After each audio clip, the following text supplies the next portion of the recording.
Disc Sander 101.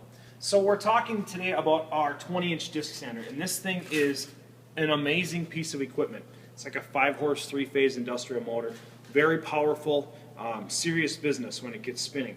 We're going to use this to square our ends, and right now they look like they are very square. But we're going to try and make this as accurate as possible. Let's say we had a piece of square tubing that we were going to weld up and we wanted to square up the end because it didn't get cut off straight. Maybe we'll use the bandsaw. This works great to do that. This is our miter gauge. We should be familiar with this guy from woodworking. We're going to check to see that the miter is perpendicular to the face of the disc sander, and it looks like it's right on right now.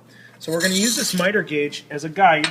We're going to slide this material up here, and we're just going to face the end of this so that it's perpendicular, keeping this edge, making sure that it's tight to the miter gauge. Now, a few safety things about this.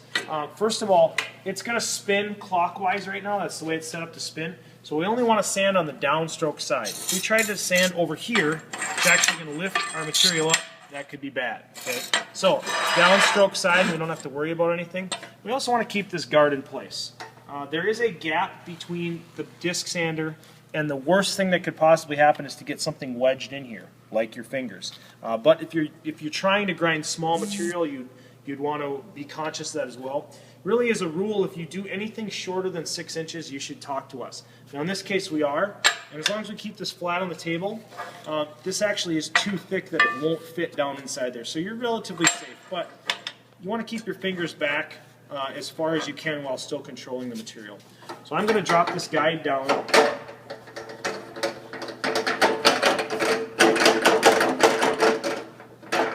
It's not the most fun thing to have in place, but we can keep an eye on our material here, touch it up like this, and if something were to happen, it keeps our hands from going into the sander. Okay.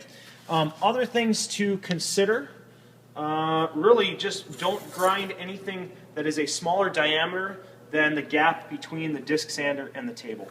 So like 1/4-inch diameter rod would be bad, or anything that could get caught down inside there. Otherwise, we're going to let the machine come up to speed. This thing's got incredible bearings in it. Once it hits speed, you'll hear that. And then we're just going to go in and face this. You can drop down a little lower. Once you see sparks going across, the entire face of your material, you know that it's squared, okay? And we can take a look at that and see that we've got even downstrokes across the whole thing. There you go. And we'll flip it over and do the other side.